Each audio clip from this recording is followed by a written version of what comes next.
ಸ್ನೇಹಿತರೆ ನಮಸ್ಕಾರ. ಈಗ ಶಾಸಕರ ನಿಮ್ಮ ಪರವಾಗಿ ಹೇಳಿದ್ವು ಏನಂತ ಹೇಳಿ ಹುಕ್ಕೇರಿಗೆ ನೀರಾವರಿ ಆಗ್ಬೇಕು ನಾವು ಹೋರಾಟ ಮಾಡೋದು. ಅವರು ಕೂಡ ಜವಾಬ್ದಾರಿ ವ್ಯಕ್ತಿಗಳು. ಸುಮಾರು 50 ವರ್ಷದಿಂದ ಅವ್ರ ಕುಟುಂಬದವರ ಶಾಸಕರಾಗ್ಕೊಂಡು ಬಂದರು. ನೀರಾವರಿ ಮಾಡಿಲ್ಲ, ಪ್ರಶ್ನೆ ಆರೋಪಿ ಅವರದ, ಅದ್ರೊಳಗೆ ಅಡ್ಡೆ ಮಾತಿಲ್ಲ. ಅವ್ರು ಹೆಂಗ್ ನೀರಾವರಿ ಮಾಡ್ತಾರೋ ನಾವೊಂದು ಹೋರಾಟ ಕೂದುದು ಅದನ್ನ ಅವರ ಉತ್ತರ ಹೇಳ್ಬೇಕು.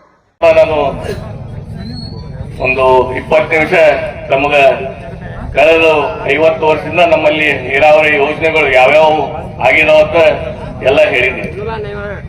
ಆದ್ರೂ ಇನ್ನು ನೀರಾವರಿ ಯೋಜನೆ ನಮ್ಮ ಮ್ಯಾಲಿನ ಭಾಗ ಏನು ಸಂಕೇಶ್ವರ ಭಾಗ 2008ರಿಂದ ನಮ್ಮ ಹುಕ್ಕೇರಿ ತಾಲೂಕು ಹುಕ್ಕೇರಿ ಮತಕ್ಷೇತ್ರಕ್ಕೆ ಏನು ಬತ್ತು ಅಲ್ಲಿ ಒಂದ್ ಸ್ವಲ್ಪ ನೀರಾವರಿ ಯೋಜನೆಗಳು ಆಗಿಲ್ಲ. ಇನ್ನು ಮುಖ್ಯವಾಗಿ ಮಲ್ಲಿಕಾರ್ಜುನ ಯಾತ್ರೆ ನೀರಾವರಿ ಮತ್ತು ಶಿವಪುರ್ LIS ಇದಕ್ಕೆ ಈಗಾಗಲೇ ರಾಜ್ಯ ಸರ್ಕಾರ ಮುಂದೆ ಮಲ್ಲಿಕಾರ್ಜುನ ಯಾತ್ರೆ ನೀರಾವರಿ DPR 2019ಗೆ ಕರ್ನಾಟಕ ರಾಜ್ಯ ಸರ್ಕಾರ ಮುಂದೆ ಕೊಟ್ಟಿದ್ದೀವಿ. ಅದರ ಮುಂದೆ ಟೆಕ್ನಿಕಲ್ ಕಮಿಟಿಯಲ್ಲಿ 3 ಬಾರಿ ಚರ್ಚೆ, 3 ಬಾರಿ ಕ್ವೈರಿಗಳು ರೇಸ್ ಆದವು, 3 ಬಾರಿ ಚರ್ಚೆಗಳಾದವು. ಈಗ ಒಂದು ಫೈನಲ್ ಹಂತಕ್ಕಿದೆ. ಅದನ್ನ ಬೋರ್ಡಿಗೆ ತಗೊಂಡು ಹೋಗಿ ಬೋರ್ಡ್ ಅಪ್ರೂವಲ್ ತಗೊಂಡು ಆ ಕೆಲಸ ಪ್ರಾರಂಭ ಮಾಡಬೇಕಾಗಿದೆ. ಖರೆ ಸರ್ಕಾರ ಯಾಕೋ ನಿರ್ಲಕ್ಷ್ಯ ಮಾಡ್ತಾ ಇತ್ತು. ನೀರಾವರಿ ಪ್ರಾಜೆಕ್ಟ್ಗಳಿಗೆ ಯಾವುದೂ ಅನುದಾನ ಹೊಸವಾಗಿ ಕೊಡ್ತಾ ಇಲ್ಲ. ಅದಕ್ಕೆ ನಾನು ನಮ್ಮ ಶಶಿಕಾಂತ್ ಗುರೂಜಿ ಅವರು ಮತ್ತು ಚನ್ನಪ್ಪನ ಪೂಜಾರಿ ಅವರಿಗೆ ಹೇಳಕ್ ಇಚ್ಛೆ ಪಡ್ತೀನಿ. ಸರ್, ನಾವು ನೀವೆಲ್ಲರೂ ಕೂಡ ಒಂದು ನಿಯೋಜನೆ ಮಾಡಿ ರಾಜ್ಯದ ಉಪಮುಖ್ಯಮಂತ್ರಿ ಹಾಗೂ ಮುಖ್ಯಮಂತ್ರಿಗಳ ಸಮಯವನ್ನು ಕೇಳಿ ಅವರು ಹೋಗಿ ಭೇಟಿಯಾಗಿ ಒತ್ತಾಯ ಮಾಡಿ.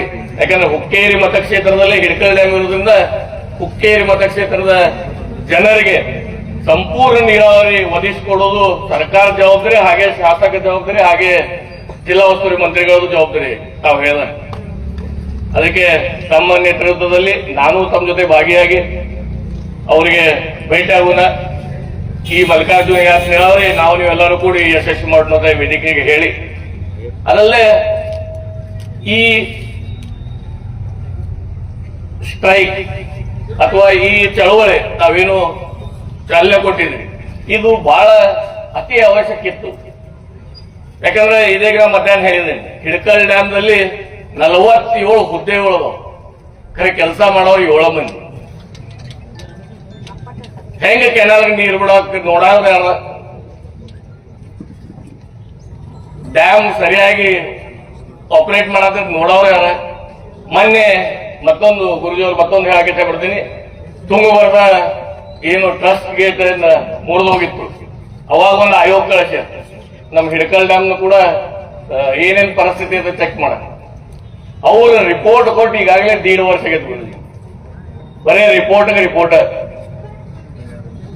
ಪರಿಹಾರ ಅಂತ ದುರಿನ್ ಮಾತ್ರಿ ಬಂದ ಮುಂದೆ ಏನ್ ಮಾಡೋದನ್ನು ವಿಚಾರ ಮಾಡಿಲ್ಲ. ಅದು ಚರ್ಚೆನೂ ಇಲ್ಲ. ಅಂದ್ರೆ ಮುರಿದಾಗ ಬರೋರ್ಗಂತ. ಅದಕ್ಕೆ ತಾವೇನಿ ಚಳವಳಿ ಮಾಡಿದಿರಿ, ಇದು ಸರ್ಕಾರಕ್ಕೆ ಬಿಸಿ ತಟ್ಟುವ ಚಳವಳಿ ಐತಿ. ಅದಕ್ಕೆ ನಾನಾಗ್ಲಿ, ನಮ್ಮ ಪಕ್ಷದಾಗ್ಲಿ, ನಮ್ಮ ಇಡೀ ಹುಕ್ಕೇರಿ ತಾಲೂಕು ಎಲ್ಲಾ ಜನರ ತಮ್ಮ ಬೆಂಬಲ ಇದೀವಿ ಅಂತ ಹೇಳಕ್ಕೆ. Shirur dam 4 TMC, Shirur dam 4 TMC ಅದ್ರ ಹೋಲ್ಡಿಂಗ್ ಕೆಪಾಸಿಟಿ. ಅದಕ್ಕೆ ವಾಟರ್ ಸಪ್ಲೈ ಬರೀ ಲಿಮಿಟೆಡ್, ಒಂದು 20 ಹಳ್ಳಿಗೆ ಆಗ್ತದೆ. ಆದ್ರೂ ಈ ವೇದಿಕೆ ಮುಖಾಂತರ ಹೇಳಕ್ಕೆ ಇಚ್ಛೆ ಪಡ್ತೀನಿ, ಏನೇ ಮುಖನ್ಮಡಿ ಮತಕ್ಷೇತ್ರ ಇದೆ ಅದು ಕೂಡ ನಮ್ಮ ಹಳಿ ಮತಕ್ಷೇತ್ರನೇ. ಅಲ್ಲಿ ಜನರು ನಮ್ಗೆ ಆಶೀರ್ವಾದ ಮಾಡ್ಕೊಂಡು ಬಂದಿದ್ದಾರೆ. ಅದಕ್ಕೆ ಈಗ ಜಿಲ್ಲಾ ಉಸ್ತುವಾರಿ ಬಂದಿಲ್ಲ. ಆದ್ರೂ ಕೂಡ ತಮ್ಮ ಏನ್ ರುಸ್ತಂಪುರ್ ಯಾತ್ರೆ ನೀರಾವರಿ ಆಗಲಿ, ನಮ್ಮ ದಡ್ಡಿ ಯಾತ್ರೆ ನೀರಾವರಿ ಆಗಲಿ, ಅವು ಕೂಡ ಪ್ರಾಜೆಕ್ಟ್ಗಳು ನಾನೇ ಫಾಲೋ ಅಪ್ ಮಾಡಿ ಆದಷ್ಟು ಬೇಗನೆ ಮಾಡಿಕೊಡೋ ಜವಾಬ್ದಾರಿ ಮಾಡಿಸ್ಕೋತೇವೆ ಅಂತ ಹೇಳ.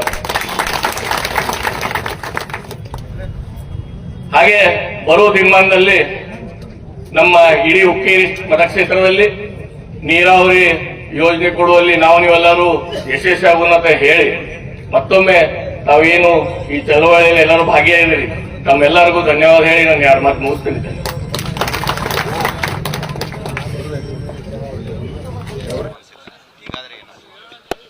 ಇವತ್ತು ಹಮ್ಮಿಕೊಂಡಿರ್ತಕ್ಕಂಥ ರೈತಪರ ಹೋರಾಟಕ್ಕೆ ಸಮಗ್ರ ಹುಕ್ಕೇರಿ ತಾಲೂಕಿನ ಸಂಪೂರ್ಣ ಜನ ಇವತ್ತು ಹಿರಿಯರಿರ್ಬೋದು, ಹುಡುಗರಿರ್ಬೋದು, ವ್ಯಾಪಾರಸ್ಥರಿರ್ಬೋದು, ನ್ಯಾಯವಾದಿಗಳಿರ್ಬೋದು, ಎಲ್ಲ ಪರ ಸಂಘಟನೆಗಳಿರ್ಬೋದು, ದಲಿತ ಪರ ಸಂಘಟನೆ ಇರ್ಬೋದು, ಕನ್ನಡ ಪರ ಸಂಘಟನೆ ಇರ್ಬೋದು, ರೈತ ಸಂಘಟನೆ ಇರ್ಬೋದು, ಸಹಕಾರಿ ಕ್ಷೇತ್ರ ಇರ್ಬೋದು, ಎಲ್ಲ ರೈತರು ಹುಕ್ಕೇರಿ ತಾಲೂಕಿನ ಎಲ್ಲ ಹಳ್ಳಿಯ ಜನ ಇವತ್ತು ದಿವಸ ಸಂಪೂರ್ಣವಾಗಿರ್ತಕ್ಕಂಥ ಬೆಂಬಲವನ್ನು ಕೊಡ್ತಾ ಇದ್ದೇವೆ. ಅವರು ಹಮ್ಮಿಕೊಂಡಿರ್ತಕ್ಕಂಥ ಈ ಒಂದು ಪ್ರತಿಭಟನೆ ಸಭೆಯಲ್ಲಿ ಇದು ಅವರ ಬೇಡಿಕೆಗಳು ಯೋಗ್ಯವದಾವೆ. ಸರ್ಕಾರದ ಕಿವಿ ಹಿಂಡುವಂಥ ಕೆಲಸವನ್ನು ಅವ್ರು ಮಾಡ್ತಾ ಇದ್ದಾರೆ. ಅದಕ್ಕೆ ಸಹಕಾರವನ್ನು ಕೊಟ್ಟಿದ್ದೀವಿ.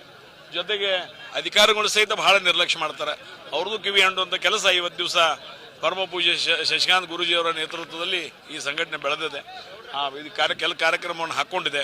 ಆ ನಿಟ್ಟಿನಲ್ಲಿ ಸಂಪೂರ್ಣವಾಗಿರ್ತಕ್ಕಂಥ ಬೆಂಬಲ ಕೊಡೋದ್ರ ಜೊತೆಗೆ ಬರುವಂಥ ದಿನಮಾನಗಳಲ್ಲಿ ಹುಕ್ಕೇರಿಯಲ್ಲಿ ಆಗಬೇಕಾಗಿರ್ತಕ್ಕಂಥ ನೀರಾವರಿ ಯೋಜನೆಗಳನ್ನ ಈ ಭಾಗದ ಜನಪ್ರಿಯ ಶಾಸಕರಾಗಿರ್ತಕ್ಕಂಥ ನಿಖಿಲ್ ಕತ್ತಿಯವರು ಪೂರ್ಣ ಮಾಡುವಂಥ, ಅವರೆಲ್ಲ ಸಹಕಾರದೊಂದಿಗೆ ಪೂರ್ಣ ಮಾಡುವಂಥ ಕೆಲಸ ಹಮ್ಮಿಕೊಳ್ತಾರೆ ಅನ್ನೋ ಮಾತನ್ನು ಹೇಳಲಿಕ್ಕೆ ಇಚ್ಛೆಪಡ್ತೀನಿ. ತಾವು ಸಂಸದರಿದ್ದಾಗ ಬಹಳಷ್ಟು ಪ್ರಯತ್ನ ಮಾಡಿದ್ದೀರಿ.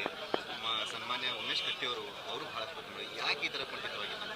ಇಲ್ಲ, ನಮ್ಮ ಉಮೇಶ್ ಕತ್ತಿಯವರು, ದಿವಂಗತ ಉಮೇಶ್ ಕತ್ತಿಯವರು ಇದ್ದಾಗ ಇವತ್ತು ಶಂಕರ್ಲಿಂಗ ಯತ್ನಾರ್ ಇರಬಹುದು, ಜೊತೆಗೆ ಅಡವಿ ಸಿದ್ದೇಶ್ವರಿ ಯತ್ನಾರ್ ಇರಬಹುದು, ಅದ್ರ ಜೊತೆಗೆ 43 ಅಂದರೆ ಒಮ್ಮೆ 22 ಒಮ್ಮೆ 19 ಕೆರೆಗಳನ್ನ ತುಂಬುವಂಥ ಒಂದು ಯೋಜನೆಗಳಿರ್ಬೋದು, ಜೊತೆಗೆ 5 ಬ್ಯಾರೇಜ್ಗಳನ್ನ ತುಂಬುವಂಥ ಒಂದು ಯೋಜನೆ ಇರ್ಬೋದು. ದಿವಂಗತ ಉಮೇಶ್ ಕತ್ತಿಯವರು ದೂರದೃಷ್ಟಿ ಇಟ್ಕೊಂಡು ಒಬ್ಬರು ಶಾಸಕರಾಗಿ ಕೆಲಸ ಮಾಡಲಿಲ್ಲ. ಅವರು ಒಬ್ಬ ರೈತನಾಗಿ ಕೆಲಸ ಮಾಡಿದ. ಒಬ್ಬ ರೈತನಿಗೆ ಏನು ಬೇಕು ಅನ್ನೋದನ್ನು ಅರ್ಥ ಮಾಡ್ಕೊಂಡು ಕೆಲಸ ಮಾಡಿದ. ಆ ನಿಟ್ಟಿನಲ್ಲಿ ದಿವಂಗತ ಉಮೇಶ್ ಕತ್ತಿಯವರು ಆಗಿರ್ಬೋದು ಅಥವಾ ದಿವಂಗತ ಮಲ್ಲಾರಗೌಡ ಪಾಟೀಲ್ ಸಹಿತ ನೀರಾವರಿ ಸಲುವಾಗಿ ತಮ್ಮ ಕೆಲಸವನ್ನು ಮಾಡಿದ್ದಾರೆ. ಅದ್ರ ಜೊತೆಗೆ ಮಹಾಜನ್ ಶೆಟ್ಟರು ಸಹಿತ ರುಸ್ತುಂಪುರಿ ಆತ್ಮೀಯರು ಮಾಡುವಂಥ ಸಂದರ್ಭದಲ್ಲಿ ಕೆಲಸವನ್ನು ಮಾಡಿದ್ದಾರೆ. ಉಮೇಶ್ ಕತ್ತಿಯವರು ಮಾಡಿದ್ದಾರೆ. ಈಗ ನಿಖಿಲ್ ಕತ್ತಿಯವರು ಮಾಡ್ತಾ ಇದ್ದಾರೆ. ಈ ಬರುವಂಥ ದಿನಮಾನಗಳಲ್ಲಿ ಈಗ ಸರ್ಕಾರಗಳಿಗೆ ಏನಾಗಿದಾವೆ, ಅಧಿಕಾರ ನೀರಾವರಿ ಬಗ್ಗೆ ಯಾರೂ ಸರ್ಕಾರಗಳು ಹೆಚ್ಚು ತಲೆ ಕೆಟ್ಕೊಂಡಿಲ್ಲ. ಇವತ್ತು ಎಷ್ಟು ಸರ್ಕಾರಗಳು ಹೇಳಿದ್ವು ಚುನಾವಣೆ ಬಂದಾಗ, ನಮ್ಮ ನಡೆ ಕೃಷ್ಣೆಯ ಕಡೆ, ನಮ್ಮ ನಡೆ ಕೃಷ್ಣೆಯ ಕಡೆ. ಕೃಷ್ಣೆ ಕಡೆ ಯಾರು ಬಂದ್ರೆ ಈಗ ಕೇವಲ ನೀವು ಆಲಮಟ್ಟಿ ಡ್ಯಾಮು 5.25 ಮೀಟರ್ ನೀವು ಹೈಟ್ ಮಾಡಿದರೆ 13 ಲಕ್ಷ ಹೆಕ್ಟರ್ ನೀರಾವರಿ ಈ ಭಾಗದಲ್ಲಿ ಆಗ್ತದೆ. ಉತ್ತರ ಕರ್ನಾಟಕದ ದೊಡ್ಡ ಆಶಾ ಕಿರಣ ಅದು.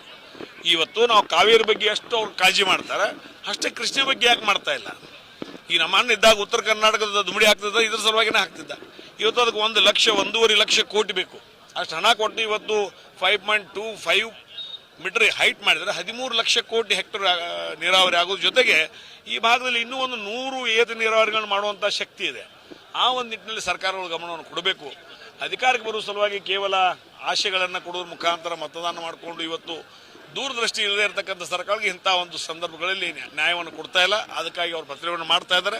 ಅದು ಯೋಗ್ಯ ಇದೆ. ಅದಕ್ಕೆ ಸಂಪೂರ್ಣ ಬೆಂಬಲ ನಮ್ದಿದೆ. ರಾಜ್ಯ ಜನಪ್ರತಿನಿಧಿಗಳ ಇಚ್ಛಾಶಕ್ತಿ ಕೊರತೆಯಿಂದ ಈಗ ಕುಂಠಿತ ಆಗ್ತಾ ಇದೆ. 100%. ಅದರಲ್ಲೂ ವಿಶೇಷವಾಗಿ ಎಲ್ಲ ಸರ್ಕಾರಗಳು ಉತ್ತರ ಕರ್ನಾಟಕವನ್ನು ನಿರ್ಲಕ್ಷ್ಯ ಮಾಡ್ತಾ ಇರೋದು ಇದಕ್ಕೆ ಮುಖ್ಯವಾಗಿರ್ತಕ್ಕಂಥ ಕಾರಣ. ಇದು ಸರಿಯಾದ ವೇದಿಕೆ. ಇವತ್ತು ಚೆನ್ನಪ್ಪ ಪೂಜಾರಿ ಇರಬಹುದು, ಗುರೂಜಿಯವರು ಇರ್ಬೋದು, ಈ ಒಂದು ಹಮ್ಮಿಕೊಂಡಿರ್ತಕ್ಕಂಥ ಪ್ರತಿಭಟನೆಗೆ ಎಲ್ಲ ಉತ್ತರ ಕರ್ನಾಟಕದಲ್ಲಿ ಇರ್ತಕ್ಕಂಥ ಎಲ್ಲ ಒಂದು ರೈತರ ನೀರಾವರಿ ಬೇಡಿಕೆಗೆ ಇದು ಒಂದು ವೇದಿಕೆ ಅನ್ನೋ ಮಾತನ್ನು ಈ ಸಂದರ್ಭದಲ್ಲಿ ಹೇಳಿಕೆ ಇಚ್ಛೆಪಡ್ತೇನೆ.